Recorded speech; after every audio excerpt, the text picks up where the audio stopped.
Title: My wife joked, "I regret marrying you." No one laughed when I said, "Me too." Revenge.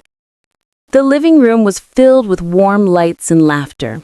Her friends sat around the glass table, sipping wine and teasing one another. The smell of roasted chicken and perfume hung in the air, thick and heavy. I sat quietly in the corner, a polite smile painted across my face. It was her night, her reunion, her stage. Then she said it. "I sometimes regret marrying you," she laughed, glancing at me, waiting for applause. The table erupted.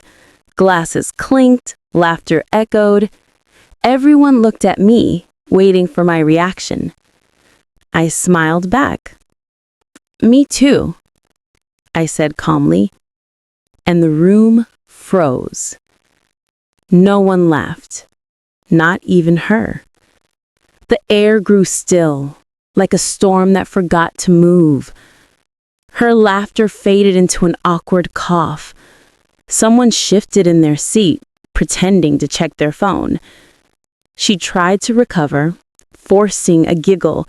"Oh, come on, it was just a joke," she said, voice trembling slightly. But I could see it in her eyes, panic, because she knew.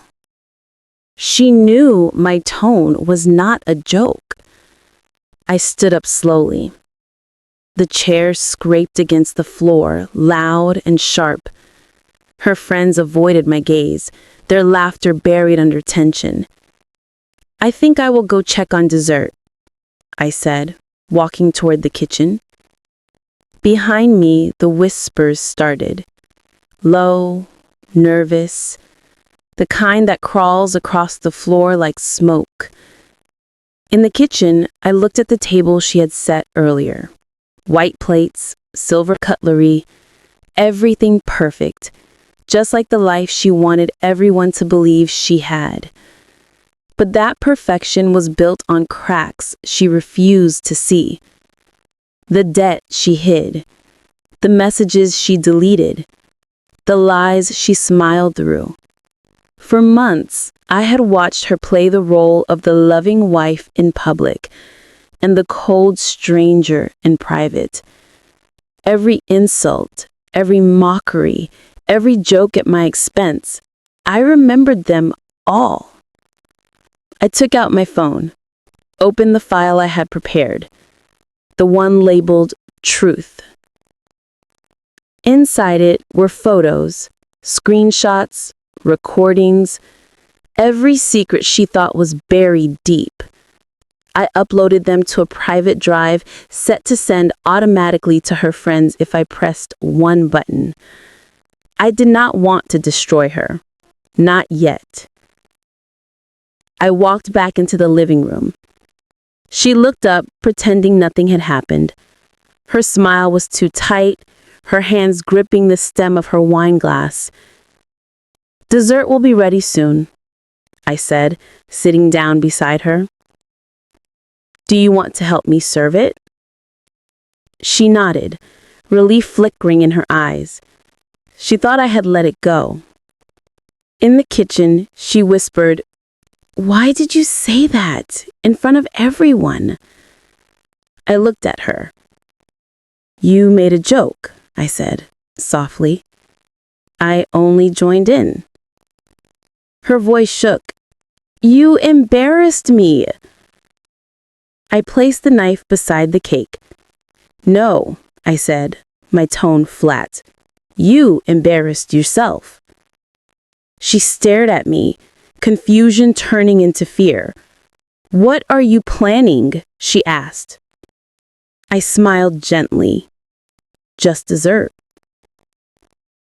She did not know that the cake was not for her friends. It was for her. A final act before I walked away from the life she had poisoned.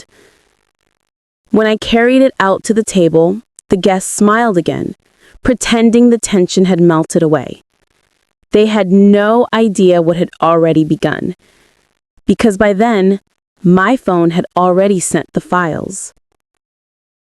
Her laughter died the moment her friend's phone buzzed, then another and another. The room fell silent once more. Whispers spread like fire. Her hands trembled as she reached for her phone, her face turning pale as she saw the messages. She looked at me in horror. "What have you done?" she whispered.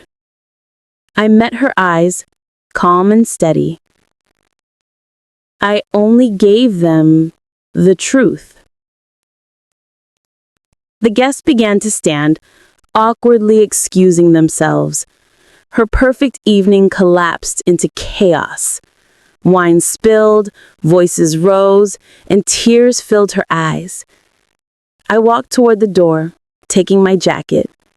Behind me, she called my name, her voice cracking. I stopped for a moment, looking back at her one last time. "You once said you regret marrying me. Now, you finally have your wish." The door closed behind me, and the laughter that once filled the house turned into sobs. Outside, the night was quiet.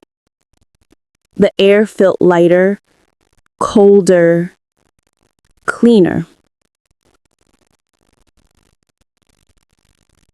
For the first time in years, I felt free. And somewhere behind me, in that broken silence, she finally understood. Revenge does not always shout. Sometimes, it simply walks away.